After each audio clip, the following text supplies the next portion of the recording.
अस्सलाम वालेकुम dear student. आज रिमेनिंग पार्ट स्टडी करेंगे unit number 11 S and P block. Number 1 periodic table 1913 में मोज़ली ने बनाया, एटॉमिक नंबर के लिहाज से एलिमेंट को अरेंज किया। और इनके कौन कौन से ब्लॉक हैं, यहाँ पर आपको तो ब्लॉक ज़्यादा नज़र आ रहे हैं, लेकिन इस ब्लॉक में यहाँ पर जो है 2 ग्रुप्स मौजूद है, 2 ग्रुप 1A एंड 2A, इनको इग्नोर कर दें। तो एक हमारे पास है इस ब्लॉक एलिमेंट। इस ब्लॉक एलिमेंट कौन से होंगे? जिस एलिमेंट का इलेक्ट्रॉनिक कॉन्फ़िगरेशन इस पर ख़त्म हो रहा हो तो उनको यहाँ पर इंक्लूड किया है इस ब्लॉक में। इसी तरह जिस एलिमेंट का इलेक्ट्रॉनिक कॉन्फ़िगरेशन यानी लास्ट इलेक्ट्रॉन डी ऑर्बिटल में या डी सबशेल में एंटर हो रहा हो या इलेक्ट्रॉनिक कॉन्फ़िगरेशन डी सबशेल पर एंड हो रहा हो तो इनको कहेंगे कि ये डी ब्लॉक एलिमेंट है। इसी तरह पी ब्लॉक एलिमेंट कौन से होंगे? ऐसे एलिमेंट जिनका लास्ट इलेक्ट्रॉन पी सबशेल में एंटर हो रहा हो या इलेक्ट्रॉनिक कॉन्फ़िगरेशन पी सबशेल पर एंड हो रहा हो तो उनको पी ब्लॉक में रखा गया है। तो टोटल हमारे पास 4 ब्लॉक हैं पीरियोडिक टेबल में, S block, D block, P block, A block. और किस लिहाज से इनको अरेंज किया है? जिस एलिमेंट का जहाँ पर इलेक्ट्रॉनिक कॉन्फ़िगरेशन जिस ऑर्बिटल पर ख़त्म हो रहा है उनको यहाँ पर जो है रखा गया है। यहाँ पर सिर्फ एक एक्सेप्शनल केस क्या है कि हमारे पास यहाँ पर हीलियम जो मौजूद है इनका 1s2 इलेक्ट्रॉनिक कॉन्फ़िगरेशन है, ये यहाँ पर बेरिलियम के ऊपर जो है यहाँ पर होना चाहिए, ये है बेरिलियम, यहाँ पर हीलियम होना चाहिए, लेकिन इनका डबलेट कंप्लीट है, नोबल गैसेस का ऑक्टेट कंप्लीट है, तो इनके ज़्यादातर कैरेक्टरिस्टिक वहाँ पर मैच करते हैं। वो भी गैसेस है, हीलियम भी गैस है, तो इसलिए वहाँ पर रखा गया है। इस और पी ब्लॉक जो है पीरियोडिक टेबल को रिप्रेजेंट कर रहे हैं, तो इसलिए इस और पी ब्लॉक को इनको कंबाइनली जो है रिप्रेजेंटेटिव एलिमेंट कहा जाता है, रिप्रेजेंटेटिव एलिमेंट। और इस और पी के बीच में जो ब्लॉक मौजूद है इनको transition metal, transition mean intermediate, तो और इसमें फिर हमारे पास जो ए ब्लॉक है इनको इनर ट्रांजिशन, ये तो हमें आउटर दिखाई दे रहा है लेकिन ये इनके बीच में आएगा, तो ये इनर ट्रांजिशन है और डी ब्लॉक को जो है आउटर ट्रांजिशन कहा जाता है। अब जो है ए ब्लॉक को बाहर क्यों रखा है? तो इनकी रीज़न ये है कि एक तो इस मेटल की कैरेक्टरिस्टिक डी ब्लॉक से मुख्तलिफ हैं। सेकंड रीज़न ये है कि अगर ए block inserted into the main body of the periodic table, the shape of periodic table will be distorted। इसके मेन शेप में जो है बिगाड़ आ जाएगा, ग्रुप नंबर जो है डिस्टर्ब हो जाएंगे, तो इसलिए इनको जो है बाहर रखा हुआ है। यहाँ पर हमारे पास एक एलिमेंट होता है लिंथेनम, तो इनकी वजह से यहाँ पर फिर ये स्टार्ट होगा, तो इनको लिंथेनाइड सीरीज़, यहाँ पर है एक्टिनियम, तो ये इनको कहा जाता है एक्टिनाइड सीरीज़। तो ब्लॉक के बारे में आपके इंडिकेट का जो सिलेबस है, नंबर 1 जिस तरह मैंने आपको ज़ुबानी बताया कि what are blocks, blocks periodic table 4 blocks में डिवाइड किया गया है।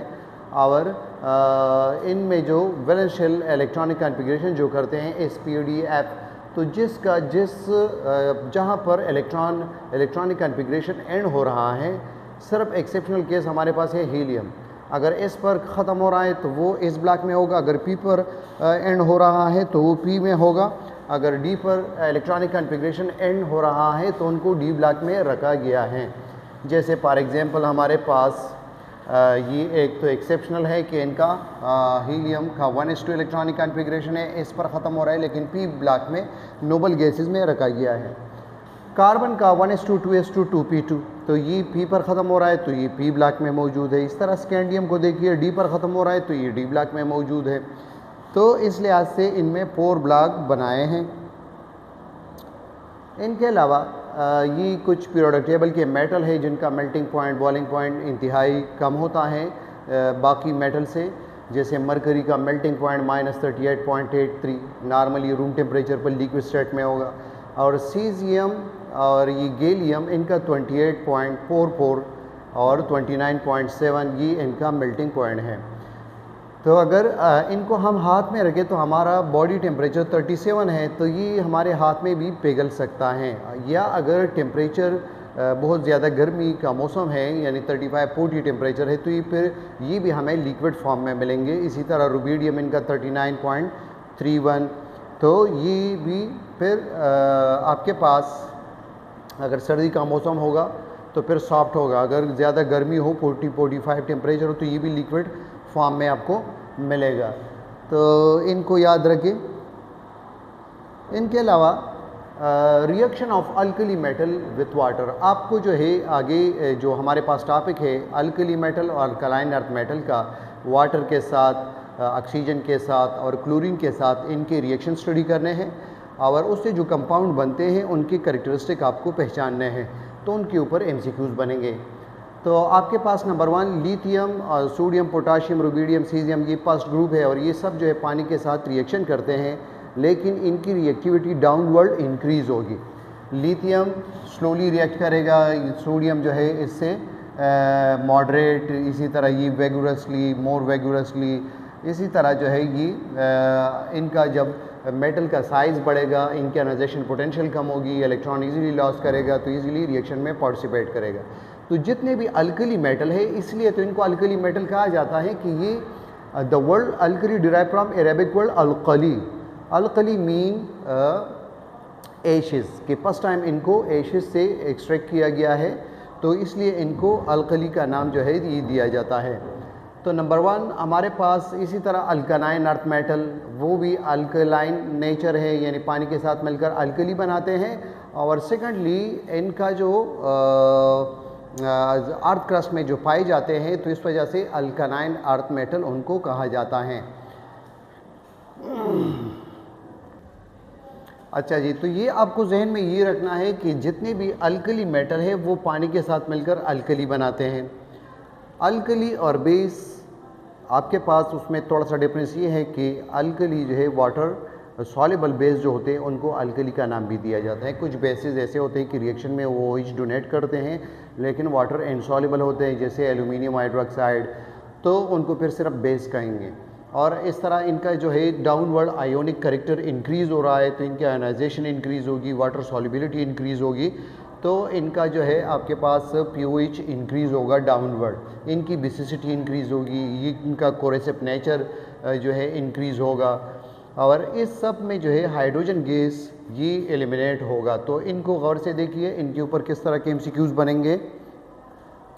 Number 1 alkaline solution turn पेनॉप्थलीन पैंक। पेनॉप्थलीन आपके पास एसिडिक मीडियम में जो है कलरलेस होगा, तो ये सारे बेसिक है, तो अगर हम पेनॉप्थलीन ऐड कर दें तो वो बेसिक नेचर की वजह से पिंक कलर जो है वो देता है। लिटमस पेपर के थ्रू अगर इनको चेक करेंगे तो वो रेड लिटमस पेपर जो है ब्लू हो जाएगा। ये अगर आप भूल जाते हैं तो इस तरह याद रखें कि आपके पास जो रेड कलर जो है कब आएगा, एसिड में, दोनों जो है डी पर एंड होते हैं। और जो आपके पास बेस है तो बेस में लिटमस पेपर का जो है ब्लू कलर आएगा, तो ये दोनों जो है ब्लू से स्टार्ट होते हैं, बी से स्टार्ट होते हैं।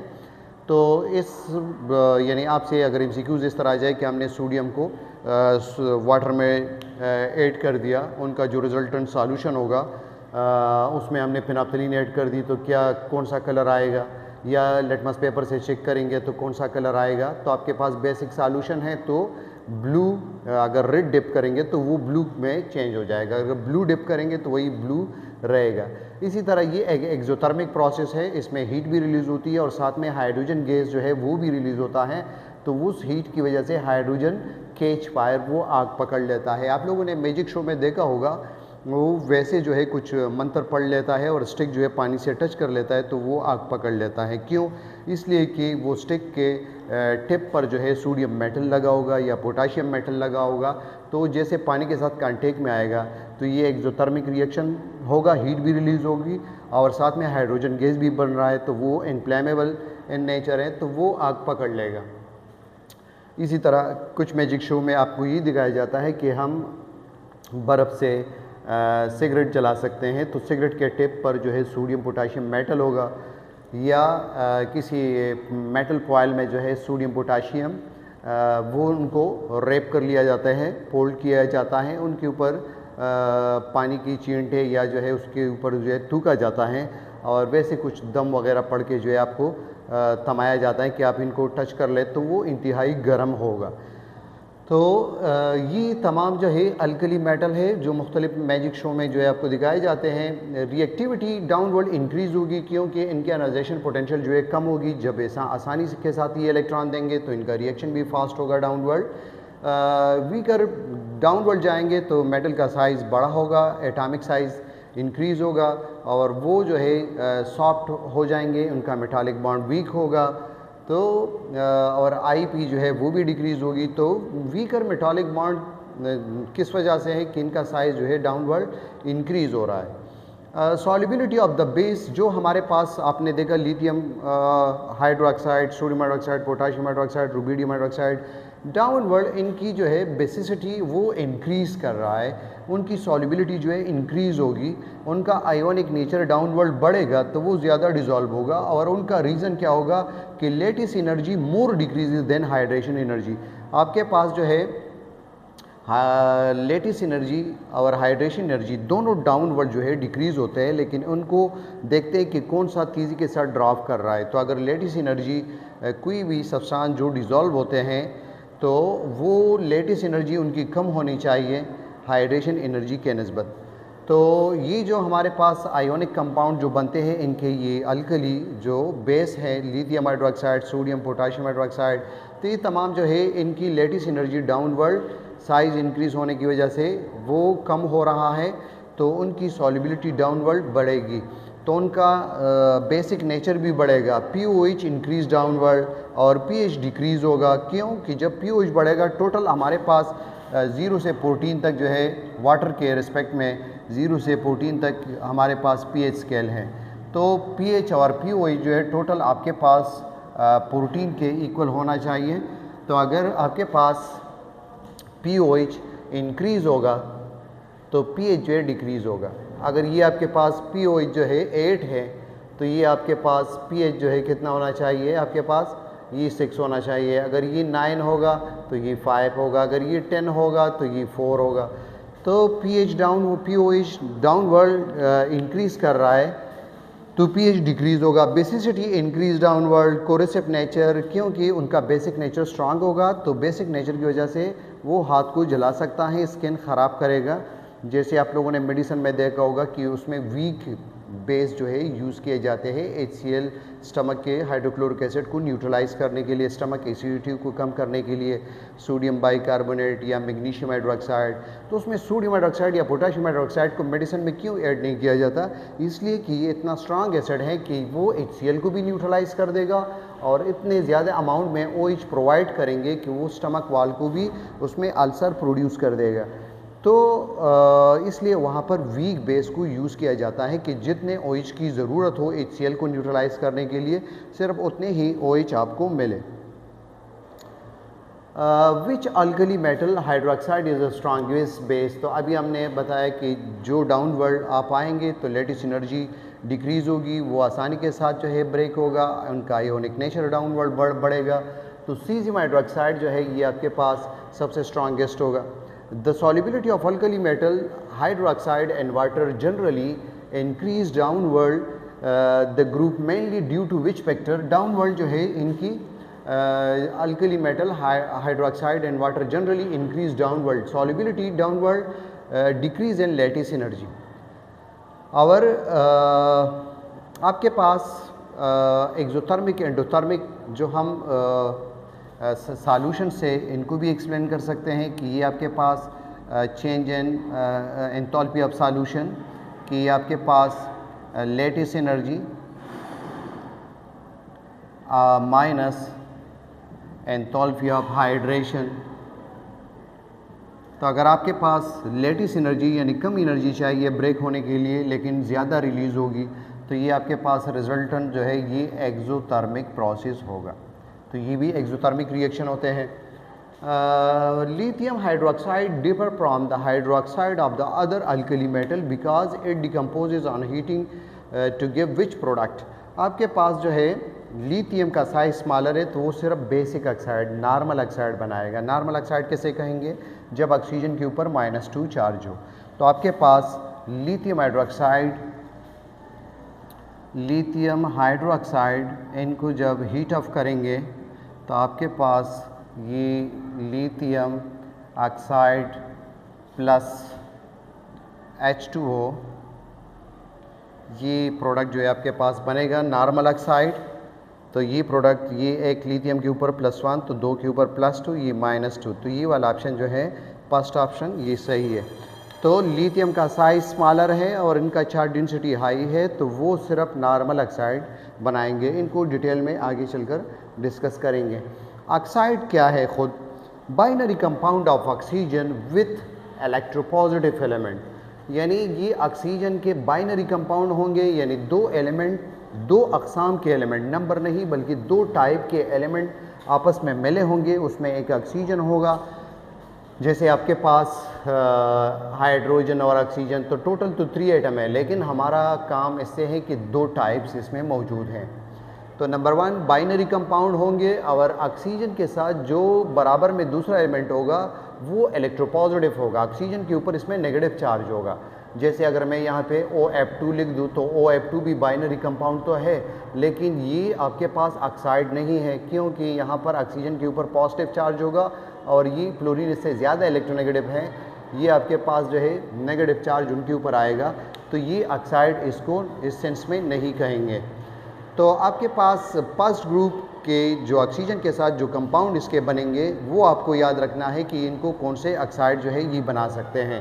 तो नंबर 1 आप ये याद रखिए कि BPS, जिस तरह हम स्केल के लिए बेसिक पे स्केल, या NPS, तो आपके पास बेसिक या नॉर्मल ऑक्साइड, इनके ऊपर ऐसे ऑक्साइड जिसमें ऑक्सीजन के ऊपर -2 ऑक्सीडेशन स्टेट हो, पर ऑक्साइड जिसमें ऑक्सीजन के ऊपर -1 ऑक्सीडेशन स्टेट हो, और सुपर ऑक्साइड जब ऑक्सीजन के ऊपर -1/2 ऑक्सीडेशन स्टेट हो।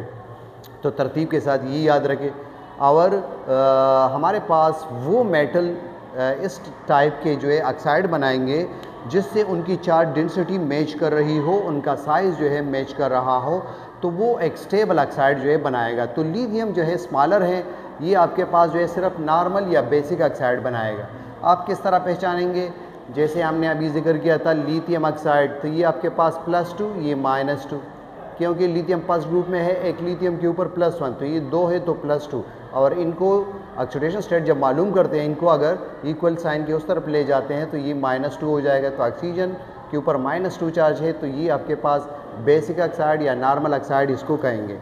सोडियम का साइज़ लिथियम से बड़ा है, तो ये आपके पास नॉर्मल और पर ऑक्साइड बनाएंगे, यानी ऐसे ऑक्साइड बनाएंगे कि उनकी में जो है ऑक्सीजन के ऊपर -1 चार्ज जो है भी मौजूद हो सकता है और -2 वाला भी हो सकता है। जैसे मैं अगर यहाँ पर Na2O लिख दूँ तो ये सोडियम का नॉर्मल ऑक्साइड है। अगर मैं यहाँ पर Na2O2 ये लिख दूँ +2 इक्वल साइन के उस साइड पर -2, ये 2 ऑक्सीजन है तो एक के ऊपर -1, तो इनको कहेंगे सोडियम पर ऑक्साइड। तो ये दोनों बना सकते हैं। अब पोटाशियम, ये इनके ऊपर जो है आपको मुख्तलिफ ऑक्साइड दिए होंगे, उसमें आपको आइडेंटिफाई करना होगा कि इसमें नॉर्मल कौन सा है, पर ऑक्साइड कौन सा है और सुपर ऑक्साइड कौन सा है। या इस तरह के MCQs बन सकते हैं कि लिथियम कौन सा बनाएगा, सोडियम कौन सा बना सकता है, पोटाशियम कौन सा बना सकता है, रुबिडियम सीजियम कौन सा बना सकता है, या इनके रीज़न के ऊपर आ सकता MCQs बन सकता है कि इस तरह क्यों है। तो इनको बारी बारी डिस्कस कर लेते हैं। नंबर 1 लिथियम का साइज स्मॉलर है, तो ये आपके पास जो है सिर्फ नॉर्मल या बेसिक ऑक्साइड बनाएगा। इनके अलावा सोडियम नॉर्मल और पर ऑक्साइड बनाएगा। पोटाशियम का साइज़ और भी लार्जर है, तो ये पर ऑक्साइड और सुपर ऑक्साइड बनाएगा।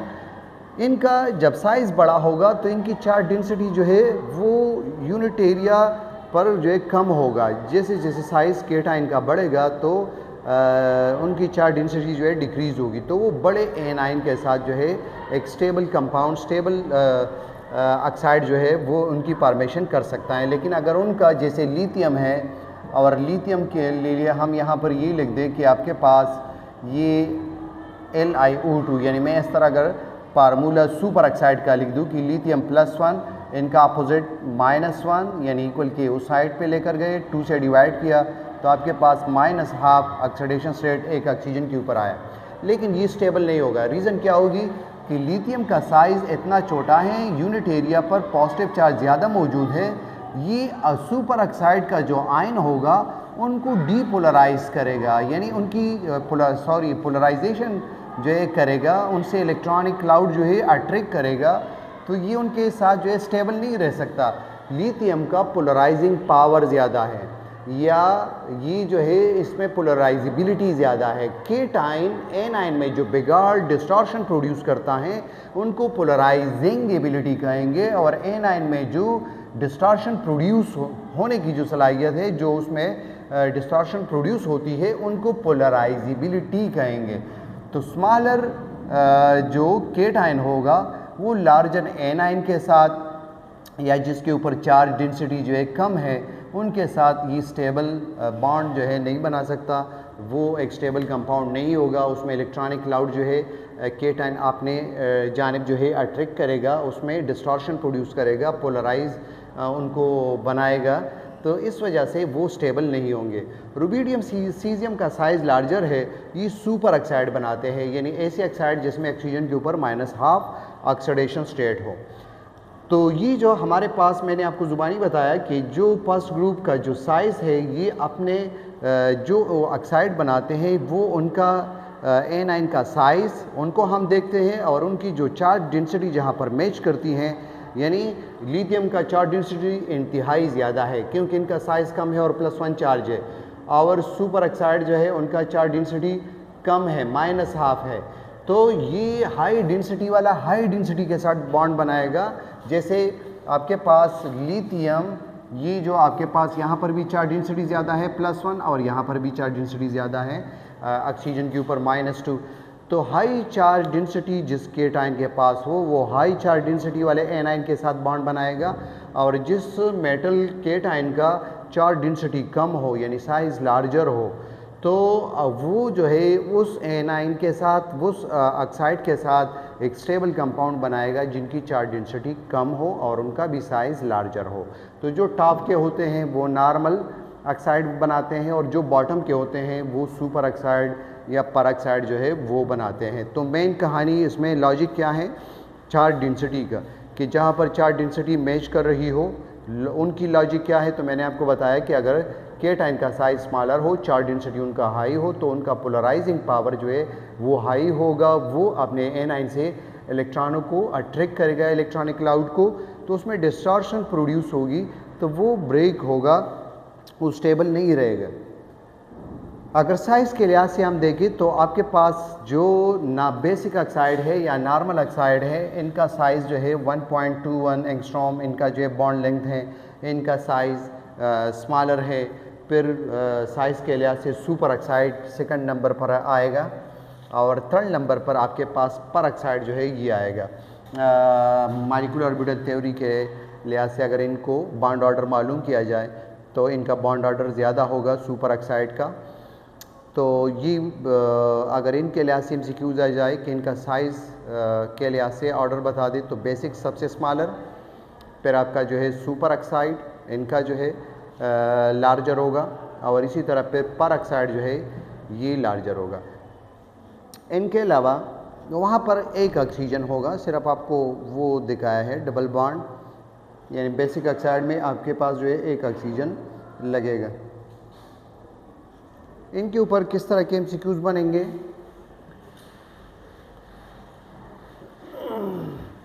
इनके रिएक्शन को गौर से देख ले अभी ये, और आप इसके थ्रू जो है इक्वेशन भी सीख सकते हैं, इनके फार्मूले भी प्रेडिक्ट कर सकते हैं। तो हमने जिक्र किया था लिथियम जो है इनका साइज स्मॉलर है, ये आपके पास सिर्फ जो है नॉर्मल ऑक्साइड या बेसिक ऑक्साइड भी इनको कहा जाता है। कि किस तरह आपने पहचाना, इनके ऊपर -2 चार्ज है, लिथियम एक लिथियम के ऊपर +1, तो ये 2 है, तो ये +2, और ओवरऑल ऑक्सीडेशन स्टेट का सम जो है आपके पास 0 के बराबर होना चाहिए, तो ये 0 के बराबर है। सोडियम जो है अगर ऑक्सीजन लिमिटेड अमाउंट में है तो ये आपके पास नॉर्मल ऑक्साइड बनाएगा, अगर ऑक्सीजन एक्सिस में है तो ये आपके पास पर ऑक्साइड बनाएगा, यानी एक ऑक्सीजन के ऊपर -1 ऑक्सीडेशन स्टेट होगा। इसी तरह सुपर ऑक्साइड ये नॉर्मल कंडीशन में नहीं बनाता, लेकिन अगर हम high temperature high pressure provide करें तो फिर सुपर ऑक्साइड भी बना सकता है, लेकिन नॉर्मल कंडीशन में ये नहीं बनेगा। सुपर ऑक्साइड में इनके ऊपर जो है -½ चार्ज होगा। एक सोडियम के ऊपर +1, इनको इक्वलिटी के साइन उस साइड पर लेकर गए तो -1, और 2 से आप डिवाइड करेंगे, एक ऑक्सीजन के ऊपर -½ चार्ज होगा। पोटाशियम, इनका साइज़ लार्जर है, ये नॉर्मली परऑक्साइड बनाते हैं और सुपर ऑक्साइड बनाते हैं। इनके अलावा जो रुबिडियम और सीजियम है, ये आपके पास सिर्फ सुपर ऑक्साइड बनाते हैं। तो ये था ऑक्साइड के मुतालिक। ऑक्साइड क्या होते हैं कि ये बाइनरी कंपाउंड होते हैं ऑक्सीजन के। हाइड्राइड क्या है? Binary compound of hydrogen. तो इसी तरह जो भी आपके पास ऑक्साइड IDE जब लास्ट में जिस एलिमेंट का आएगा, जिस कंपाउंड में उनका नाम लेते हुए हम कहें नाइट्राइड, हाइड्राइड, क्लोराइड, तो आप समझ जाइए इनके ऊपर इस कंपाउंड में नेगेटिव चार्ज मौजूद है। तो अगर OF2 हो तो वो बाइनरी कंपाउंड तो है लेकिन ऑक्साइड नहीं है, क्योंकि ऑक्सीजन के ऊपर पॉजिटिव चार्ज मौजूद है। इनके ऊपर की पॉइंट इसके क्या है कि lithium, only lithium palm stable normal oxide सिर्फ ये बनाता है। रीज़न क्या है कि स्मॉलर साइज़ है, इनकी चार्ज डेंसिटी हाई है, तो इनके लिए एनाइन भी हाई चार्ज डेंसिटी वाला चाहिए। तो ऑक्सीजन के ऊपर -2 चार्ज होगा यहाँ पर, तो ये एक स्टेबल कंपाउंड। ये सोडियम के जो ऑक्साइड है, परऑक्साइड, पोटाशियम के जो सुपर ऑक्साइड है, ये ब्रीथिंग अपरेटस में, सबमरीन में, स्पेस मिशन में ये यूटिलाइज होते हैं ऑक्सीजन प्रोडक्शन के लिए, क्योंकि हम जो एक्सहेलेशन करते हैं तो उसमें वाटर वेपर, कार्बन डाइऑक्साइड बाहर आएगा, और वो ये कंपाउंड जो है वाटर वेपर के साथ या जो कार्बन डाइऑक्साइड है उनके साथ रिएक्शन करके ऑक्सीजन की प्रोडक्शन जो है करते हैं। तो इनको सबमरीन में, स्पेस मिशन में, ब्रीथिंग अपरेटस में ऑक्सीजन प्रोडक्शन के लिए यूज़ कर सकते हैं। नॉर्मल ऑक्साइड जो है इनके ऊपर -2 चार्ज होगा, तो टोटल इनके पास 10 इलेक्ट्रॉन होंगे। तो 10 इलेक्ट्रॉन, तमाम इलेक्ट्रॉन इसमें पेयर है, ये डायमैग्नेटिक होगा, क्योंकि तमाम इलेक्ट्रॉन पेयर है तो डायमैग्नेटिक। ये अनपेयर इलेक्ट्रॉन इसमें नहीं होंगे, तो magnetic field, external magnetic field में ये कोई अट्रैक्शन शो नहीं करेंगे। लेकिन इनके ऊपर मॉलिक्यूलर ऑर्बिटल थ्योरी अप्लाई नहीं होगी, क्योंकि वो मॉलिक्यूलर फॉर्म में जब बॉन्डिंग करेंगे तो उसके लिए यूज़ करते हैं, और ये अकेला है, तो इस वक्त इनको वहाँ से एक्सप्लेन नहीं कर सकते। इसी तरह अगर ऑक्सीजन परसेंटेज की बात हो तो आप कहेंगे कि आपके पास जो सुपर ऑक्साइड है उसमें परसेंटेज, ऑक्सीजन की परसेंटेज सबसे ज़्यादा होगी। फिर कंपाउंड के ऊपर डिपेंड करेगा, और जिस तरह हम नॉर्मली परसेंटेज मालूम करते हैं उसी तरह आप कैलकुलेट करेंगे। जैसे मैं यहाँ पर कहूँ कि Na2O, तो आपके पास सोडियम 23 मास है और ये 2 मौजूद है, तो 2 से आप इनको मल्टीप्लाई करें 46, और ऑक्सीजन का जो है 16, तो 16 और इनको 46 को ऐड कर दे तो ये आपके पास जो है 2 और ये 4 1 5 6 62, तो इनका ऑक्सीजन 16 मास है, यहाँ पर टोटल है 62 मल्टीप्लाई बाय 100। तो इस तरह आप इनकी परसेंटेज भी के बारे में अगर एग्जीक्यूट आ जाए तो इस तरीके से आप कैलकुलेट करेंगे। सुपर ऑक्साइड से पर ऑक्साइड में परसेंटेज कम होगी, और पर ऑक्साइड से बेसिक ऑक्साइड या नॉर्मल ऑक्साइड जो है उनकी परसेंटेज कम होगी ऑक्सीजन की। इसलिए सुपर और पर ऑक्साइड को ऑक्सीडाइजिंग एजेंट के तौर पर यूज़ करते हैं। सुपर ऑक्साइड और जो और पैरामैग्नेटिक हैं, क्योंकि आपके पास इसमें 17 इलेक्ट्रॉन है। आसानी के लिए ये याद रखें कि जब पैरा और डाई मैग्नेटिक को आप प्रेडिक्ट करते हैं, मालूम करते हैं, तो हर वक्त इतना टाइम नहीं होता कि आप मॉलिक्यूलर ऑर्बिटल थ्योरी के डायग्राम जो है उसके लिए बनाएं। तो आप सिर्फ ये याद रखें कि जितने भी ऑड नंबर इलेक्ट्रॉन हो, जिनके पास ऑड नंबर, तो वो आपके पास तमाम के तमाम जो है ऑड नंबर वाले ये पैरामैग्नेटिक होंगे। पैरामैग्नेटिक ये जो है एक्सटर्नल फील्ड में अट्रैक्शन जो है दिखाएंगे जिसके पास ऑड इलेक्ट्रॉन हो। लेकिन अलॉन्ग विथ, सिर्फ ये याद रखें कि 10 और 16 ये इलेक्ट्रॉन ये इवन नंबर है, लेकिन ये आपके पास जो है ये भी पैरामैग्नेटिक होते हैं। जितने भी इवन नंबर वाले हैं, वो तमाम के तमाम जो है आपके पास डायामैग्नेटिक होंगे। मैग्नेटिक फील्ड में स्लाइटली रिपल्जन शो करेंगे, डायामैग्नेटिक। लेकिन इन दोनों के अलावा एक्सेप्ट ये वहाँ पर रख दिया, वो E1 है, तो एक्सेप्ट 10 एंड 16, ये 16 जो है आपके पास O2 का वो पैरामैग्नेटिक होता है। इसी तरह 10 इलेक्ट्रॉन ये बोरॉन B2 के लिए आप मॉलिक्यूलर ऑर्बिटल डायग्राम जब बनाएंगे तो इसमें भी अनपेयर इलेक्ट्रॉन मौजूद होगा। तो आपके पास आपने 17 देगा तो टोटल इलेक्ट्रॉन जो है सुपर ऑक्साइड में 2 ऑक्सीजन है, एक के पास 8 इलेक्ट्रॉन, 2 के पास 16 और एक एक्स्ट्रा मौजूद है सुपर ऑक्साइड में 17, तो ये आपके पास पैरामैग्नेटिक होगा। ऑक्सीजन मैंने बताया कि इसमें 16 है, लेकिन इन 2 वैल्यू को 10 और 16 को याद रखिए, ये आपके पास जो है पैरामैग्नेटिक होंगे। इसमें अनपेयर इलेक्ट्रॉन मौजूद होते हैं जब इनका मॉलिक्यूलर ऑर्बिटल डायग्राम बनाते हैं। पर ऑक्साइड जो है उसमें टोटल 18 इलेक्ट्रॉन है, ये डायमैग्नेटिक होगा, यानी इसमें अनपेयर इलेक्ट्रॉन नहीं होंगे। सुपर ऑक्साइड जो है उसमें 17 इलेक्ट्रॉन पैरामैग्नेटिक ऊपर जिक्र किया। पर oxide super oxide act as oxidising agent, इसमें ऑक्सीजन की परसेंटेज ज़्यादा होगी। स्टेबिलिटी ऑर्डर आपके पास डाउनवर्ड से हायर एलिमेंट से, यानी आपके पास जो सीजियम है, इसी तरह यानी टॉप से आप देखेंगे lithium, sodium, potassium, rubidium, caesium, तो सीजियम की तरफ से डाउनवर्ड हैवियर एलिमेंट की तरफ से सुपर ऑक्साइड जो है ये ज़्यादा स्टेबल होंगे, ऊपर आकर इनकी स्टेबिलिटी जो है डिक्रीज़ होगी, स्टेबिलिटी इनकी डिक्रीज़ होगी। क्यों कि इनका साइज़ लार्जर है और इनके यूनिट एरिया पर कम चार्ज डेंसिटी कम मौजूद है, वो पोलराइजेशन का बाइस नहीं बनेगा, एनाइन से इलेक्ट्रॉनों को नहीं खींचेगा, तो वो स्टेबल रहेगा। और यहाँ पर अगर आएंगे सुपर ऑक्साइड ये एनाइन वही रहे और यहाँ पर ये जो है इनको हम चेंज करते चले जाए तो यहाँ पर साइज़ कम होगा, चार्ज डेंसिटी इसकी ज़्यादा होगी, उनकी पोलराइजिंग पावर ज़्यादा होगी। तो सुपर ऑक्साइड ये डाउन साइड से जो है अगर हम देखें तो इनकी ज़्यादा ही स्टेबल होंगे। फिर पर ऑक्साइड, नॉर्मल ऑक्साइड, पर the heavier alkali metal, heavier alkali metal के लिहाज से ऊपर की तरफ से जो है हमारे पास नॉर्मल ऑक्साइड ज़्यादा स्टेबल होंगे, नॉर्मल ऑक्साइड की स्टेबिलिटी नीचे जो है कम होती चली जाएगी, इसी तरह पर ऑक्साइड की स्टेबिलिटी नीचे कम होती चली जाएगी। तो ये ऑक्साइड के ऊपर ये एमसीक्यूज़ आपके पास जो है बन सकते हैं। इनके अलावा इनकी जो रिएक्शन है, तो पहले तो आपने ये पहचान लिया कि लिथियम सिर्फ नॉर्मल ऑक्साइड बनाते हैं, सोडियम आपके पास जो है नॉर्मल पर ऑक्साइड बना सकता है और उसमें ऑक्सीजन के परसेंटेज को देखेंगे, पोटाशियम पर ऑक्साइड, सुपर ऑक्साइड, और जो रुबिडियम, सीजियम है सिर्फ, और फ्रेंशियम रेडियो एक्टिव है, उनकी हम रिएक्शन और फिजिकल प्रॉपर्टीज़, केमिकल प्रॉपर्टीज़ को स्टडी नहीं करते। Basic oxide and normal oxide जो है जब ये पानी के साथ रिएक्शन करते हैं तो ये आपके पास सिर्फ बेस बनाएंगे। इनको याद रखिए, इनके इक्वेशन से भी एमसीक्यूज बन सकता है ये, और या आपसे ये पूछ भी सकते हैं कि प्रोडक्ट क्या होगा या कौन सा रिएक्शन ठीक होगा। तो आपके पास जब भी बेसिक ऑक्साइड होगा प्रोडक्ट यहाँ पर सिर्फ जो है अल्कली बनेगा, अल्कली। और जब आपके पास पर ऑक्साइड होगा जिस पर में ऑक्सीजन के ऊपर -1 चार्ज हो, तो ये आपके पास अल्कली के अलावा हाइड्रोजन पर ऑक्साइड जो है ये भी बनाएगा, हाइड्रोजन पर ऑक्साइड।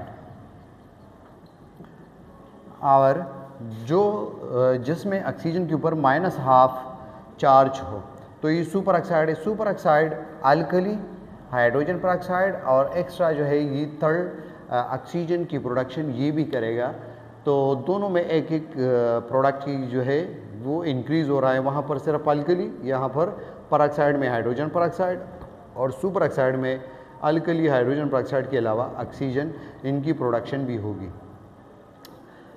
इनके अलावा ऑक्साइड, पर oxide, super oxide, charge density decreases, यहाँ पर -2, -1/2, -1/2, तो ये चार्ज डेंसिटी डिक्रीज हो रही है। Stability increase downward in a group, stability downward जो है इंक्रीज होगी, क्योंकि वहाँ पे केटाइन का साइज़ जो है डाउनवर्ड इंक्रीज होगा, उनका पोलराइजिंग पावर डिक्रीज होगा, वो अपने एनाइन से इलेक्ट्रॉनों को अट्रैक्ट नहीं करेगा, उनको पोलराइज नहीं करेगा, उनके इलेक्ट्रॉनिक क्लाउड को डिस्टर्ब नहीं करेगा।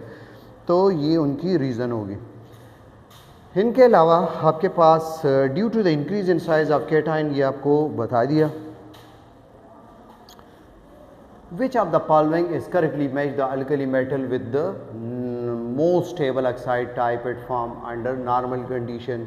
नॉर्मल कंडीशन में आपके पास जो है ये सुपर ऑक्साइड अगर एक्सिस में हो तो तब बनता है, और लिथियम जो है पर ऑक्साइड नहीं बनाता, नॉर्मल ऑक्साइड बनाता है, लिथियम LiO2। इस तरह फार्मूला आप अरेंज करेंगे कि इनके ऊपर -2 आ जाए। तो आपके पास सुपर ऑक्साइड जो है कि ये आसानी से नॉर्मल कंडीशन में जो है ये बनता है, और सीजियम का साइज़ लार्जर है, ये सुपर ऑक्साइड बनाता है, बेसिक ऑक्साइड नहीं बनाता। तो ये सीक्वेंस आपको याद रखना है। Y does the lithium form only the normal oxide? Lithium क्यों नॉर्मल ऑक्साइड सिर्फ बनाता है और पर ऑक्साइड सुपर ऑक्साइड नहीं बना सकता? इसलिए it can not stabilise the large anion. ये लार्ज एनाइन को स्टेबलाइज नहीं रख सकता। क्यों? उनकी चार्ज डेंसिटी ज़्यादा है, वो अपने एनाइन से इलेक्ट्रॉनिक क्लाउड को अट्रैक्ट करेगा, उन्हें डिस्टेबलाइज करेगा। फर्स्ट ग्रुप के जो है अल्कली मेटल के क्लोराइड्स के साथ रिएक्शन, तो सबका सेम तरीके से लिथियम, सोडियम, पोटाशियम, रुबिडियम सबका जो है 2:1 रेशो के साथ इनका रिएक्शन होगा। ये मेटल होते हैं तो इनको मॉलिक्यूलर फॉर्म में नहीं लिखते, ये नॉन मेटल है तो इनको मॉलिक्यूलर फॉर्म में लिखते हैं। और सब आपके पास आयोनिक कंपाउंड, सिर्फ lithium chloride covalent in nature होगा, बाकी जो है आपके पास आयोनिक होंगे, lithium chloride, sodium chloride, potassium, rubidium, caesium. अब इनके ऊपर MCQs क्या बनेंगे इनको देखना है कि क्लोराइड ये सब वाइट क्रिस्टलाइन कंपाउंड है, ये आपके पास आयोनिक कंपाउंड है, ये सॉल्युबल इन वाटर है। आप सिर्फ NaCl को याद रखिए, वो सबके ऊपर जो है उनके कैरेक्टरिस्टिक को आप अप्लाई कर दें। ये कलरलेस सॉल्यूशन, जब आप NaCl को वाटर में ऐड करते हैं तो आपके पास एक ट्रांसपेरेंट सॉल्यूशन बनेगा अगर वो पेवर हो। हाई मेल्टिंग बॉइलिंग पॉइंट, जितने भी आयोनिक कंपाउंड इनका मेल्टिंग बॉइलिंग पॉइंट हाई होगा क्योंकि strong electrostatic force of attraction होगा। ये क्लोरीन के साथ जो है रिएक्टिविटी तो डाउनवर्ड सीजियम की तरफ से जो है वो सबसे हाई होगी, और लिथियम की जो है उनकी IP हाई है तो उनका रिएक्शन जो है स्लो होगा फर्स्ट ग्रुप में।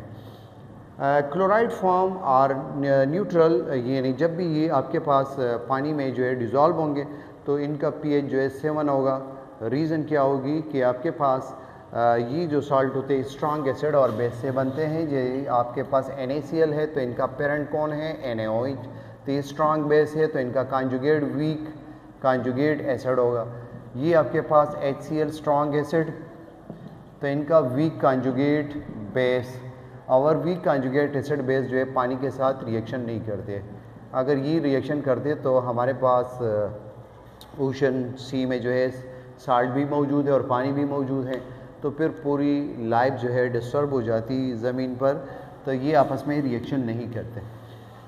तो ये पानी के साथ रिएक्शन नहीं करते तो ये तमाम जो है यानी आपके पास HOH फ्री हालत में नहीं होंगे, तो pH पानी का जो अपना नॉर्मल pH 7 होगा तो वही रहेगा। इसमें जो है ग्रुप नंबर 2 वाले वो स्लाइटली एसिडिक होते हैं क्योंकि वो वीक बेस से जो है बनेंगे उनके salt, magnesium hydroxide, calcium hydroxide, तो वो जो है उसमें स्लाइटली एसिडिक नेचर होगा। रेडॉक्स रिएक्शन, जितने भी आयोनिक कंपाउंड बनते हैं तो रेडॉक्स रिएक्शन ही होते हैं। जैसे आपके पास सोडियम है और ये chlorine 0 oxidation state elemental state में है तो 0, यहाँ पर NaCl ये बना +1 -1, तो ये ऑक्सीडाइज हुआ और क्लोरीन रिड्यूस हुआ, यानी ये आपके पास जो है ऑक्सीडाइजिंग एजेंट है, इनसे इलेक्ट्रॉन निकाले, और ये रिड्यूसिंग एजेंट है, क्लोरीन में इलेक्ट्रॉन एंटर किए। तो जहाँ पर भी oxidation reduction at a time होगा तो इनको रेडॉक्स रिएक्शन कहेंगे। तो ये आपके पास रेडॉक्स रिएक्शन है जितने भी आयोनिक कंपाउंड के रिएक्शन हैं। Lithium chloride show the slight covalent nature, lithium का साइज स्मॉलर है। आपने ऑर्गेनिक में जो है पाजान रूल्स पढ़ा होगा कि जैसे जैसे केटाइन का साइज स्मॉलर होगा तो वो इलेक्ट्रॉनों को, इलेक्ट्रॉनिक क्लाउड को अट्रैक्ट करेगा, वो कोवेलेंट बॉन्ड को प्रेफरेंस देगा, कोवेलेंट बॉन्ड बनाएगा, आयोनिक बॉन्ड नहीं बनाएगा। बेट कंडक्टर होते हैं जितने भी आयोनिक कंपाउंड हैं, क्योंकि कंडक्शन के लिए फ्री इलेक्ट्रॉन या फ्री आयन चाहिए, तो यहाँ पर आपके पास न फ्री इलेक्ट्रॉन है न free ion. Free electron metal में होते हैं, वो इलेक्ट्रिकल कंडक्टर हैं, और जो सॉल्ट होते हैं वो इलेक्ट्रोलाइटिक कंडक्टर होते हैं। लेकिन जब मोल्टन स्टेट में हो या in the form of solution के आयन्स फ्री हालत में मिल जाए। इनके अलावा the ionic character downward increase होगा, इलेक्ट्रोनेगेटिविटी डिफरेंस आपके पास जो है डाउनवर्ड वो इंक्रीज कर रहा है। हाँ, आयोनिक करेक्टर नीचे की तरफ बढ़ेगा, उनकी आयोनाइजेशन बढ़ेगी, उनकी सॉल्युबिलिटी जो है वो इंक्रीज़ होगी। लेकिन डिफरेंस कहाँ पर है कि solubility decrease slightly after sodium chloride. आपके पास this happen because the hydration energy more decreases than lattice energy due to the larger cation. आपके पास हाइड्रेशन एनर्जी में फिर डिक्रीज़ आएगा थोड़ा सा। वजह ये होगी कि केटाइन का साइज़ लार्जर होगा तो हाइड्रेशन एनर्जी में कमी आएगी, और जब हाइड्रेशन एनर्जी में कमी आएगी तो सॉल्युबिलिटी डिक्रीज़ हो जाएगी। तो जितना भी चार्ज डेंसिटी, यानी अगर लिथियम इनके ऊपर +1, इनके सराउंड में जो है वाटर मॉलिक्यूल लगे हैं, और यहाँ पर आपके पास है रुबिडियम, इनके ऊपर भी +1, तो +1 इतने ज़्यादा एरिया के ऊपर आप डिवाइड करेंगे तो चार्ज डेंसिटी यूनिट एरिया पर जो है कम होगी। तो इनकी सराउंड में अगर वाटर मॉलिक्यूल मौजूद हो तो इनके बीच में इतना अट्रैक्शन नहीं होगा जितना यहाँ पर होगा, तो इससे ज़्यादा एनर्जी रिलीज़ होगी। तो यहाँ पर हाइड्रेशन एनर्जी ज़्यादा होगी, यहाँ पर हाइड्रेशन एनर्जी कम होगी। और जैसे जैसे हाइड्रेशन एनर्जी कम होती चली जाएगी कि सब्सटेंस की, तो उनकी सॉल्युबिलिटी डिक्रीज़ होगी, उनका एक्सोथर्मिक रिएक्शन में जो हीट रिलीज़ होगा उसमें भी कमी आएगी। अगर आपके पास हाइड्रेशन एनर्जी अगर वो कम हो लैटिस से, तो फिर सॉल्युबिलिटी इंतहाई कम हो जाएगी और ये प्रोसेस जो है आपका एंडोथर्मिक होगा, यानी उल्टा जो है एनर्जी एब्जॉर्ब होगी। लिथियम क्लोराइड ऑर्गेनिक सॉल्वेंट में, क्योंकि कोवेलेंट नेचर है, ऑर्गेनिक सॉल्वेंट में डिज़ोल्व होगा। Lithium chloride hygroscopic in nature है, क्योंकि एटमॉस्फेयर से वाटर मॉलिक्यूल को एब्जॉर्ब कर लेता है। ये डिलिक्वेसेंट इन नेचर भी है। हाइग्रोस्कोपिक और डिलिक्वेसेंट में डिफरेंस ये होगा कि अगर कोई सब्सटेंस एक लिमिटेड नंबर ऑफ मॉलिक्यूल को एब्जॉर्ब कर लेता है लेकिन अपना फिजिकल स्टेट चेंज नहीं करता, तो इनको कहेंगे कि हाइग्रोस्कोपिक है। लेकिन अगर वो इतने ज़्यादा नंबर ऑफ वाटर मॉलिक्यूल को एब्जॉर्ब कर दे कि वो सॉलिड से वो बिल्कुल सॉल्यूशन ही बना दे, तो इनको कहेंगे कि ये डिलिक्वेसेंट सब्सटेंस है। जैसे आप अगर लैब में NaOH का जो बोतल होगा उनको अगर खुला छोड़ दे तो इतने ज़्यादा वाटर मॉलिक्यूल एब्जॉर्ब कर लेते हैं कि उनका बिल्कुल सॉल्यूशन बन जाता है। तो डिलिक्वेसेंट और हाइग्रोस्कोपिक में ये डिफरेंस होगा। इनके अलावा आपके पास group number 2 alkaline earth metal, ये भी वाटर के साथ अल्कली बनाते हैं और इनके अलावा ये अर्थ क्रस्ट में पाए जाते हैं, तो उनको अल्कलाइन अर्थ मेटल कहा जाता है। इसमें बेरिलियम, इनकी साइज स्मॉलर है, IP बहुत ज़्यादा है। ये नॉर्मल हमारे पास जो है एटमॉस्फेरिक ऑक्सीजन के साथ रिएक्शन करके इनके सरफेस के ऊपर बेरिलियम ऑक्साइड की जो है ये लेयर होगी। अगर ये बेरिलियम मेटल है तो इनके ऊपर बेरिलियम ऑक्साइड ये लेयर मौजूद होगी। तो ये वाटर के साथ रिएक्शन नहीं करेगा क्योंकि इनके ऊपर बेरिलियम ऑक्साइड की ये लेयर पहले से मौजूद है। ऑक्सीजन, एटमॉस्फेरिक ऑक्सीजन के साथ रिएक्शन किया होगा और ये स्टिकी होगा। नॉर्मल आयरन का जो रस्ट होता है उसमें मसला ये कि वो स्टिकी नहीं होता, वो गिर जाता है, मज़ीद जो है कोरूजन जो है स्टार्ट हो जाएगा, मज़ीद जो है रस्टिंग प्रोसेस स्टार्ट होगा, मज़ीद जंग लगेगा आयरन को। लेकिन ये जो दूसरे जो जिस तरह बेरिलियम है, इसका जो है फ़ायदा ये है कि स्टिकी है, ये गिरता नहीं, वरना इनका भी मज़ीद ऑक्सीडेशन होता और बेरिलियम मेटल जो है ख़त्म हो जाता। तो बेरिलियम पानी के साथ रिएक्शन नहीं करता। मैग्नीशियम जो है स्लोली रिएक्शन करता है। कैल्शियम आपके पास मॉडरेट रेट से रिएक्शन करता है। स्ट्रॉन्शियम वेगुरसली शिद्दत के साथ। बेरियम जो है मोर वेगुरसली बहुत ज़्यादा शिद्दत के साथ रिएक्शन करता है।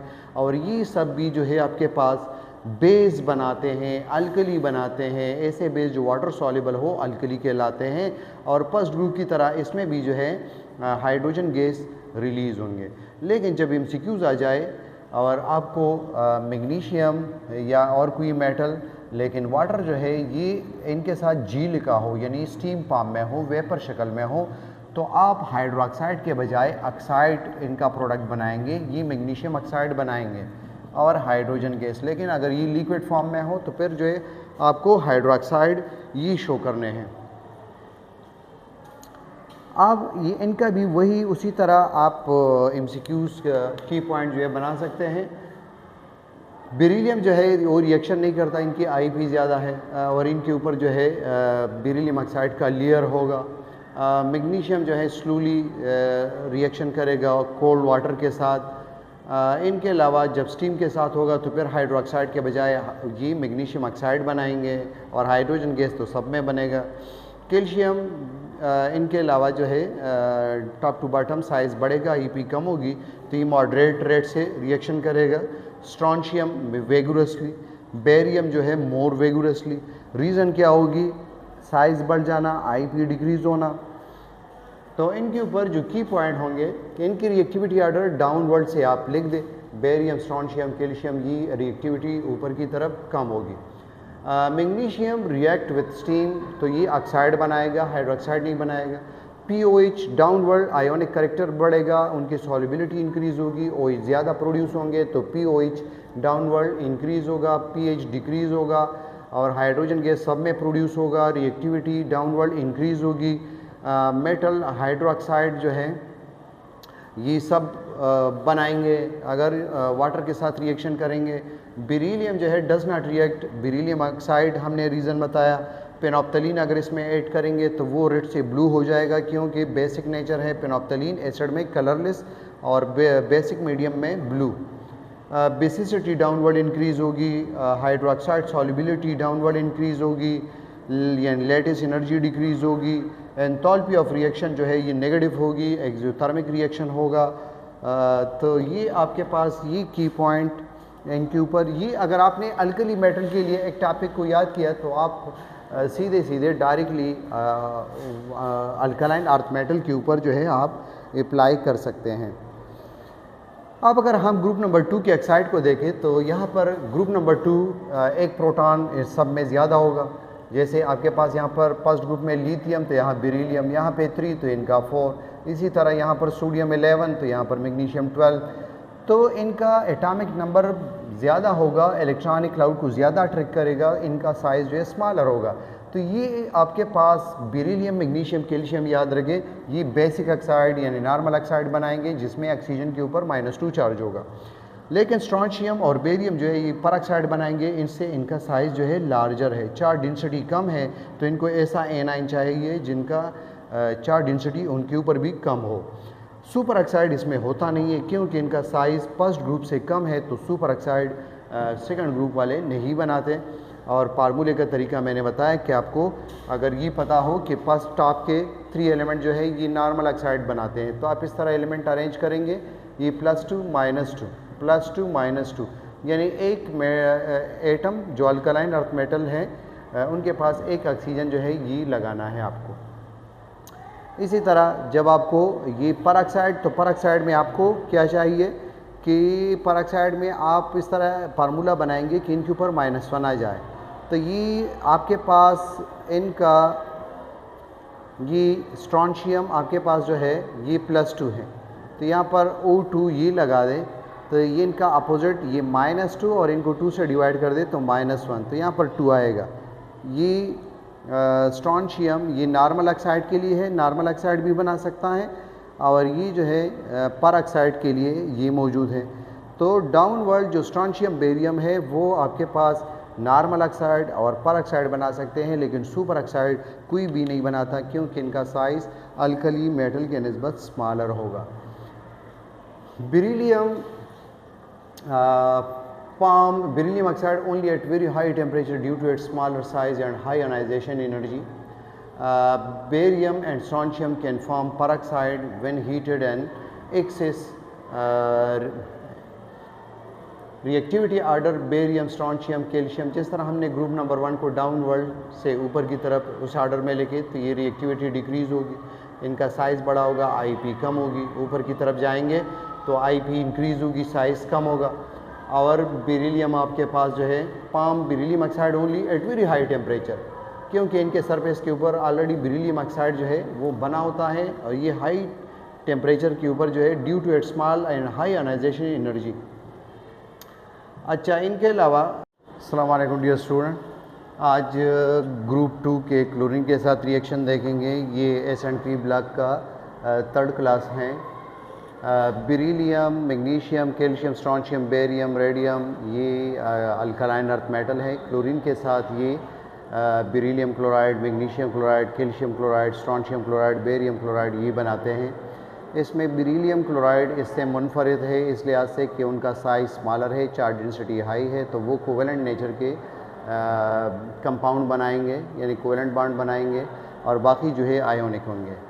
ये आयोनिक कंपाउंड जैसे ज़ाहिर है कि आयोनिक कंपाउंड वाटर सॉल्युबल होते हैं और ये वाइट क्रिस्टलाइन सॉलिड होंगे। इनमें calcium chloride hygroscopic in nature होगा, डिलिक्वेसेंट भी इनको कह सकते हैं, ज़्यादा अमाउंट में वाटर मॉलिक्यूल जो है एब्जॉर्ब करते हैं इनके ऊपर। और जो लास्ट में रेडियम है ये रेडियोएक्टिव है, तो इनको हम स्टडी नहीं करते इनके फिजिकल केमिकल प्रॉपर्टीज़ को।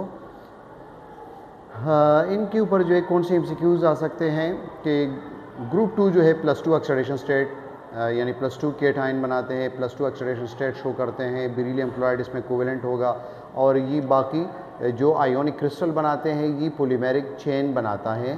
पॉलीमेरिक चेन का क्या मतलब होगा कि आपके पास जो बेरिलियम है 2 कोवेलेंट बॉन्ड बनाए होंगे और बेरिलियम के पास जो है ये 2p का जो ऑर्बिटल है ये एम्प्टी होगा, तो क्लोरीन इनको लोन पेयर दे सकता है, और इसी तरह ये क्लोरीन नेक्स्ट बेरिलियम को लोन पेयर देगा, तो एक चेन जो है ये बनाते हैं। तो बेरिलियम क्लोराइड एक तो कोवेलेंट होगा और बाकी आयोनिक, ये पॉलीमेरिक चेन बनाते हैं और वो आयोनिक क्रिस्टल बनाते हैं। इसी तरह वो वाटर इनसॉल्युबल होगा और ये सॉल्युबल होंगे। जितने भी आपके पास इनके एक्वियस सॉल्यूशन है जो बेरिलियम क्लोराइड के अलावा वो आयोनिक होते हैं, तो वो वाटर में डिज़ोल्व होकर फ्री आयन देंगे, तो वो गुड कंडक्टर होंगे। जैसे हम जानते हैं कि आयोनिक कंपाउंड मोल्टन स्टेट में या in the form of solution good conductor होते हैं, क्योंकि फ्री आयन कंडक्शन के लिए रिक्वायर होंगे, मेटल में फ्री इलेक्ट्रॉन होंगे। ये जो है ग्रुप 2 के जो क्लोराइड्स है वो थर्मली स्टेबल होंगे, do not decompose easily on heating, और ये थर्मल स्टेबिलिटी जो है डाउनवर्ड इंक्रीज़ होगी। लेकिन जब आपके पास फुल एटॉमिक एन आयन हो तो फिर थर्मल स्टेबिलिटी को पोलराइजिंग एबिलिटी से एक्सप्लेन करेंगे, और जब मोनो एटॉमिक जैसे क्लोरीन है तो उनको फिर जो है लेटिस एनर्जी अगर आयोनिक कंपाउंड हो उससे एक्सप्लेन करेंगे, अगर आयोनिक ना हो तो फिर बॉन्ड एनर्जी से स्टेबिलिटी एक्सप्लेन करेंगे। कैल्शियम क्लोराइड जो है ये हाइड्रेटेड फॉर्म में होता है, 6 वाटर मॉलिक्यूल इसके साथ क्रिस्टल में मौजूद होते हैं, इनको ड्राइंग एजेंट के तौर पर जो है यूज़ करते हैं, और ये डिलिक्वेसेंट सब्सटेंस और हाइग्रोस्कोपिक में हमने जिक्र किया था कि डिलिक्वेसेंट इतने ज़्यादा अमाउंट में वाटर मॉलिक्यूल एब्जॉर्ब करते हैं सराउंड से कि वो अपना फिजिकल स्टेट चेंज करे। इनका मेल्टिंग बॉइलिंग पॉइंट जो है हाई होगा क्योंकि ये आयोनिक इन नेचर होते हैं। ग्रुप नंबर 4 जो है इनका ऑक्सीजन के साथ जो है कौन से कंपाउंड बनाते हैं और इनके ऊपर कौन से एमसीक्यूज आ सकते हैं। एक तो ये याद रखें कि कार्बन मोनोऑक्साइड भी बनाते हैं और डाइऑक्साइड भी बनाते हैं। यहाँ पर +2 और यहाँ पर +4 ऑक्सीडेशन स्टेट होगा, लेकिन यहाँ पर जो +2 ऑक्सीडेशन स्टेट है ये एनड फेयर इफेक्ट की वजह से नहीं है, लेकिन डाउनवर्ड जो यहाँ पर जर्मीनियम +2 फॉर्म में है, स्टेनम है या लेड है, तो ये एनड पेयर इफेक्ट की वजह से। एनड पेयर इफेक्ट जो है क्या चीज़ है कि जैसे जैसे हम डाउनवर्ड जाते हैं तो यहाँ पर डी ब्लॉक मौजूद होगा पोस्ट ट्रांजिशन एलिमेंट से पहले। तो जो पोस्ट ट्रांजिशन एलिमेंट होते हैं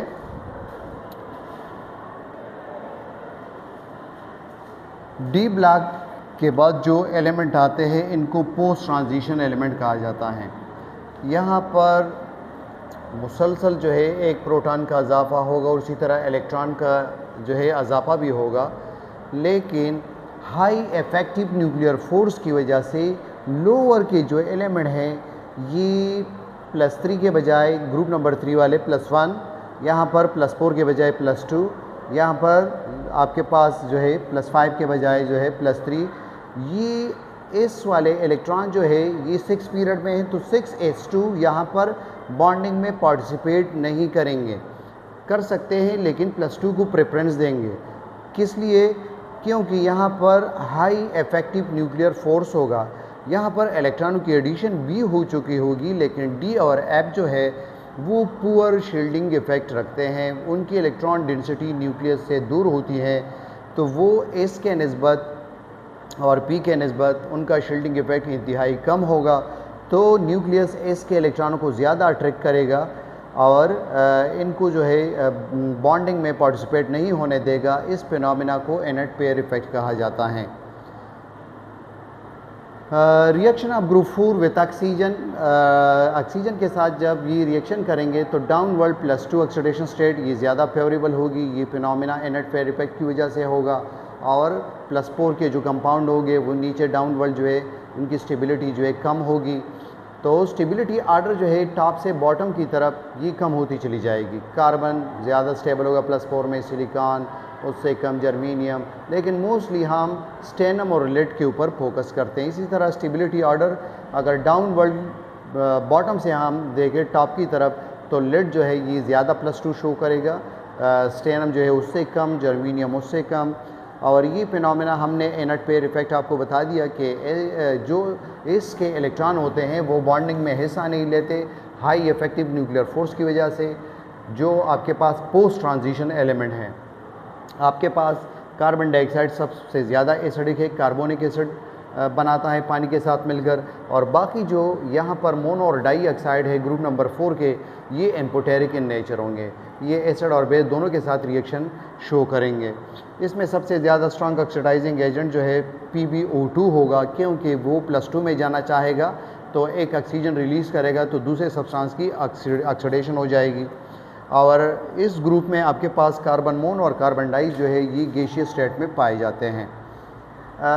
ये मुख्तलिफ ऑक्साइड्स है, इनके ऊपर MCQs बन सकते हैं कि एसिडिक ऑक्साइड कौन से हैं। तो जब भी आप नॉन मेटल के साथ मोर देन 1 ऑक्सीजन देखेंगे तो ये आपके पास जो है ये एसिडिक ऑक्साइड है। जब ये पानी के साथ कार्बन डाइऑक्साइड मिलकर कार्बोनिक एसिड SO2 SO3 जो है मिलकर ये सल्फ्यूरिक एसिड बनाते हैं, NO2 नाइट्रिक एसिड ये बनाते हैं, P2O5 फास्फोरिक एसिड बनाता है।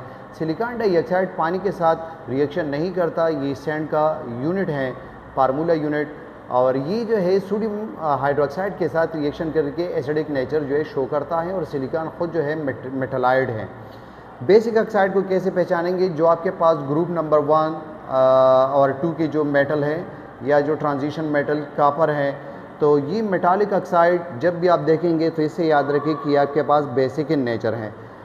और जिसके जो नॉन मेटल है लेकिन एक ऑक्सीजन इसमें मौजूद है, तो इनको इससे याद रखिए कि वो भी नॉन मेटल के साथ ऑक्सीजन है लेकिन मोर देन 1, यहाँ पर जो है एक ऑक्सीजन मौजूद है। ये आपके पास न्यूट्रल ऑक्साइड है। न्यूट्रल ऑक्साइड ओल्ड क्लासिफिकेशन में हम इस तरह क्लासीफाई करते हैं, एसिडिक, बेसिक, न्यूट्रल। वाटर को हम एम्पोटेरिक भी कहते हैं। जब ब्रॉन्स्टेड कॉन्सेप्ट के लिहाज से एक्सप्लेन करेंगे तो वाटर प्रोटॉन डोनेट भी कर सकता है और एक्सेप्ट भी कर सकता है, तो उस वक्त हम इनको एम्पोटेरिक कहेंगे। लेकिन यहाँ पर हम न्यूट्रल ऑक्साइड का नाम जो है इसे देते हैं। इनके अलावा जो और मेटालिक ऑक्साइड है, इसमें आपके पास ये ट्रांजिशन मेटल है, जिंक, क्रोमियम ट्रांजिशन है, और ये बाकी जो है आपके पास लेड और stannum, germanium mono atomic form या डाई एटॉमिक फॉर्म में हो, एल्यूमिनियम थर्ड ग्रुप में है और बेरिलियम सेकंड में। ये एलिमेंट, इनके मेटालिक ऑक्साइड जो है ये एम्पोटेरिक होते हैं। ये एसिड के साथ भी रिएक्शन करते हैं और बेस के साथ भी। इनको आप आसानी के साथ इस सेंटेंस से याद रख सकते हैं, अली ज़ैनब बैठ कर प्लेट साफ कर गए।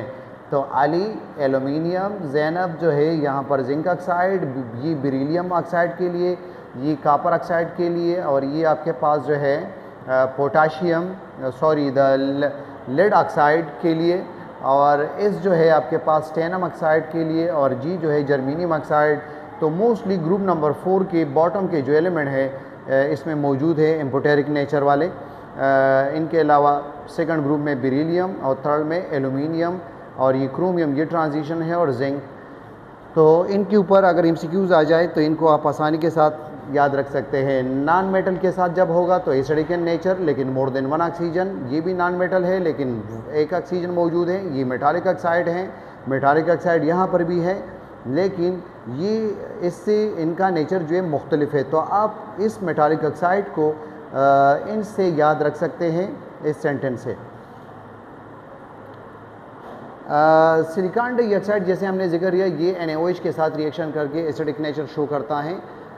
इनके अलावा SNO2 मोर स्टेबल होगा SNO के निस्बत, लेकिन अगर ये क्लोराइड के फॉर्म में हो तो फिर हम कहेंगे कि SnCl2 जो है ज़्यादा स्टेबल होगा। यहाँ पर SnO2, यहाँ पर +4 फॉर्म है, यहाँ पर +2, लेकिन अगर ये Cl2 और SnCl4, इसके बीच में अगर हम डिफरेंस करें तो यहाँ पर ये जो है आपके पास ये +2 वाला जो है ये ज़्यादा स्टेबल होगा, यहाँ पर +4 वाला ज़्यादा स्टेबल है। तो ऑक्सीजन क्लोरीन से ज़्यादा इलेक्ट्रोनेगेटिव है, ये वो एनट पेयर को भी बॉन्डिंग में इन्वॉल्व कर लेता है। तो इस बात का जो है ख्याल रखें। स्टेनम ऑक्साइड जो है ये डिसप्रोपोर्शनेट रिएक्शन देता है, जिसमें ऑक्सीडेशन स्टेट इंक्रीज़ भी होता है एक ही एलिमेंट का और डिक्रीज़ भी। यहाँ पर ये +2 फॉर्म में है और यहाँ पर 0 इसमें भी आता है और यहाँ पर +4 में भी आता है। तो जब ऑक्सीडेशन स्टेट एक ही एलिमेंट का इंक्रीज़ भी हो रहा हो और डिक्रीज़ भी हो रहा हो तो ऐसे रिएक्शन को डिसप्रोपोर्शनेशन रिएक्शन कहा जाता है। लेड ऑक्साइड जो है आपके पास ये ज़्यादा स्टेबल होगा डाई ऑक्साइड के निस्बत, क्योंकि ये +4 फॉर्म में है और ये +2 फॉर्म में है। नीचे जो है एनट पेयर इफेक्ट का फिनोमेना डोमिनेंट होगा, वो 6s2 के इलेक्ट्रॉनों को बॉन्डिंग में पार्टिसिपेट होने नहीं देते हाई इफेक्टिव न्यूक्लियर फोर्स की वजह से, और डी एप जो है पुअर शील्डिंग इफेक्ट की वजह से।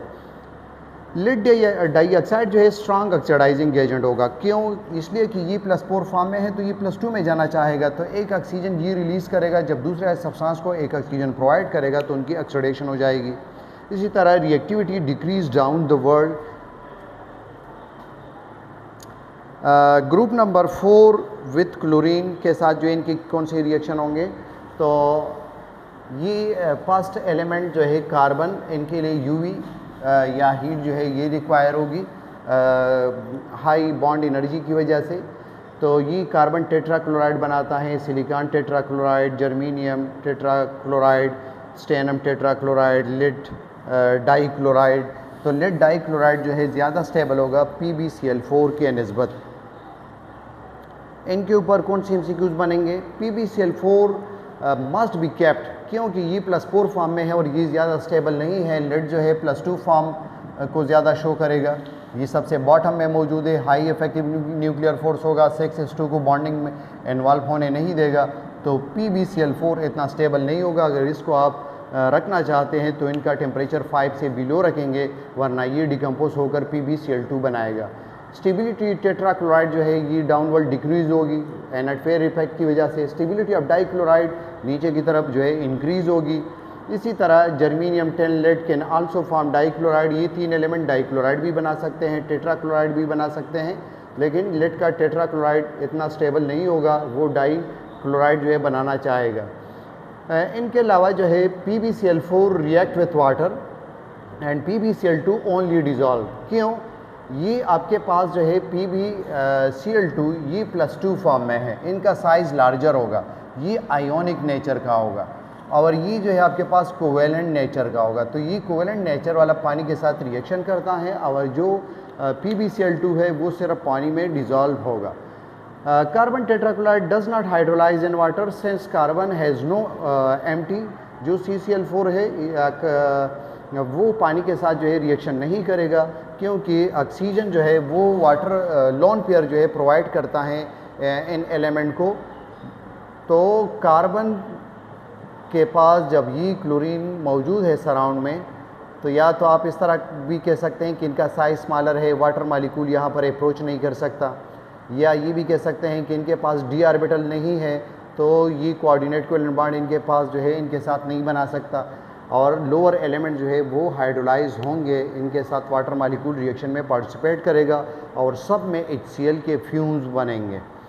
Ionic character of this chloride increase downward जो है, जैसे पाजान रूल्स के मुताबिक जब चार्ज डेंसिटी कम होगी, साइज़ केटाइन का बड़ा होगा, तो वो आयोनिक कंपाउंड को जो है बॉन्ड को प्रेफरेंस देगा, और ये आपके पास +4 फॉर्म में है तो ये कोवेलेंट जब केटाइन का साइज स्मॉलर हो, हाई चार्ज डेंसिटी हो, तो वो कोवेलेंट बॉन्ड को प्रेफरेंस देगा। Melting boiling point generally rise from carbon tetrachloride to 10 chloride टफ। Lead does not follow this pattern. Lead जो है PbCl2 में चला जाता है, तो जो आपके पास टेट्राक्लोराइड्स हैं वो उनकी मेल्टिंग बॉइलिंग पॉइंट कार्बन से 10 स्टेनम टेट्राक्लोराइड तक जो है ये मेल्टिंग बॉइलिंग पॉइंट इनका इंक्रीज़ होगा, क्योंकि उनका मॉलिक्यूलर साइज़ इंक्रीज़ होगा, इंटर मॉलिक्यूलर फोर्सेज इंक्रीज़ होंगे। इसी तरह थर्मल स्टेबिलिटी जो है इनकी strength of the bond when monoatomic A9, जब हमने इनका पहले जिक्र किया कि जब आप थर्मल स्टेबिलिटी एक्सप्लेन करेंगे तो अगर मोनोएटॉमिक एनाइन हो तो आप बॉन्ड एनर्जी से एक्सप्लेन करेंगे, अगर कोवेलेंट हो। अगर आयोनिक है तो लेटिस एनर्जी से एक्सप्लेन करेंगे। इसी तरह अगर पॉली एटॉमिक एनाइन है तो फिर पोलराइजिंग एबिलिटी जो केटाइन की होगी फिर उससे एक्सप्लेन करेंगे। Essential for stable but SnCl2 is more common, ये हमने अभी आपको डिफरेंस बताया था पिछले स्लाइड पर। PbCl4 unstable decompose to PbCl2 inert pair effect की वजह से। Carbon silicon form only tetrachloride, जो कार्बन और सिलिकॉन ही सिर्फ टेट्राक्लोराइड बनाते हैं। They do not form stable dichloride, ये स्टेबल डाइक्लोराइड नहीं बना सकते। ये MCQs याद रखें। डाउनवर्ड एनर्ट पेयर इफेक्ट का फिनोमेना डोमिनेंट होगा तो वो जो है +2 वाले भी बना सकते हैं और +4 फॉर्म में भी जा सकते हैं। Stability increase down the group, downward dichloride की स्टेबिलिटी बढ़ेगी और ऊपर की तरफ जाएंगे तो टेट्राक्लोराइड की स्टेबिलिटी बढ़ेगी। कोवेलेंट एंड वोलेटाइल, आपके पास कार्बन टेट्राक्लोराइड और सिलिकॉन टेट्राक्लोराइड जो है ये कोवेलेंट नेचर के होंगे, वोलेटाइल लिक्विड है इस ग्रुप में। PbCl2 जो है ये आयोनिक होगा और स्पेरिंगली सॉल्युबल होगा and more soluble and hot water. ये हमने अभी एक्सप्लेन किया था कि आपके पास +2 फॉर्म में है तो ये आयोनिक नेचर का होगा। अगर यहाँ पर +4 होता तो पाजान रूल के मुताबिक आयन का साइज जब छोटा हो और अच्छा हाई चार्ज डेंसिटी हो तो वो कोवेलेंट बॉन्ड बनाएगा और वो वाटर के साथ रिएक्शन भी करेगा और ये सिर्फ जो है डिज़ोल्व हो जाएगा। इनके अलावा ये इनके ऊपर MCQs है। Which group number 4 element form only acidic oxide, तो सिलिकॉन डाइऑक्साइड जो है वो NaOH के साथ रिएक्शन करता है और एसिडिक नेचर शो करता है। Which oxide of lead is thermally unstable, thermally unstable कौन से हैं तो ये +4 फॉर्म में है और ये +2 में जाना चाहेगा तो ये जो है थर्मली अनस्टेबल होगा। The most stable oxidation state of lead is, तो वो +2 होगा। लेड सबसे बॉटम में मौजूद है, इनसे नीचे और एलिमेंट भी है लेकिन वो रेडियो एक्टिव होने की वजह से हम इनको स्टडी नहीं करते। लेड के नीचे प्लेरोवियम ये एलिमेंट है। विच of the following oxide is amphoteric in nature, तो आपके पास ये एसिडिक था, ये भी एसिडिक था और ये जो है आपके पास न्यूट्रल में मौजूद था और ये आपके पास जो है एम्पोटेरिक है। तो जो 10 लेड और जो जर्मीनियम है इनका मोनो एटॉमिक फॉर्म में हो, यानी एक ऑक्सीजन इसके पास मौजूद हो या 2 ऑक्सीजन मौजूद हो, ये सब जो है एम्पोटेरिक इन नेचर होते हैं। कार्बन मोनो और कार्बन डाइऑक्साइड जो है ये आपके पास why does the carbon form, carbon जो है ये दोनों बना सकते हैं, मोनो फार्म भी और डाई फार्म भी, लेकिन सिलिकॉन जो है हमेशा सिलिकॉन डाइऑक्साइड एस फार्म में होता है या ये दोनों गैसेस होते हैं वो जो है सॉलिड होगा। तो ये इंडिविजुअल मालिक्यूल के फॉर्म में होते हैं, वो इंडिविजुअल यानी फार्मूला यूनिट के शक्ल में ये मौजूद है, ये आपके पास इंडिविजुअल मालिक्यूल के शक्ल में नहीं होता। तो मसला ये है कि कार्बन जो है पी पाई ओवरलैप कर सकता है, ये बॉन्ड बना सकता है, सिलिकॉन नहीं बना सकता। सिलिकॉन जो है ये 4 सिग्मा बॉन्ड बनाता है और इनके सराउंड में 4 ऑक्सीजन मौजूद होंगे। इसी तरह ये बार बार ये पैटर्न जो है रिपीट होगा, तो ये इनको नेटवर्क कोवेलेंट बॉन्ड कहा जाता है। तो और इनका हाइब्रिडाइजेशन sp3 होगा और ये जो है सॉलिड स्टेट में होगा और ये जो है ये गैसियस स्टेट में मौजूद होते हैं और इनकी हाइब्रिडाइजेशन जो है आपके पास sp कार्बन डाइऑक्साइड की जो है sp हाइब्रिडाइजेशन होगी। पाई बॉन्ड को हम काउंट नहीं करेंगे, 2 सिग्मा बॉन्ड इनके सराउंड में मौजूद है, यहाँ पे 4 सिग्मा बॉन्ड हैं। तो ये था हमारा S एंड P। इसके बाद इंशाल्लाह स्टाइकोमेट्री से दोबारा स्टार्ट लेंगे और आप बहुत आसानी के साथ जो है MDCAT के टेस्ट तक 20 सितंबर तक अच्छी तैयारी कर सकते हैं। सॉल्व PMCQs स्टाइकोमेट्री के जो है स्टार्ट करेंगे, उससे आप बहुत कुछ जो है मैथमेटिकली सीखेंगे कि कौन से किस तरह नंबर ऑफ़ एटम मालिक्यूल, किस तरह के मास एंड ग्राम मोल्स मालूम कर सकते हैं मुख्तलिफ क्वेश्चन से। तो इंशाल्लाह नेक्स्ट लेक्चर में जो है हम सॉल्व PMCQs का एक सीरीज़ स्टार्ट करेंगे। Thank you.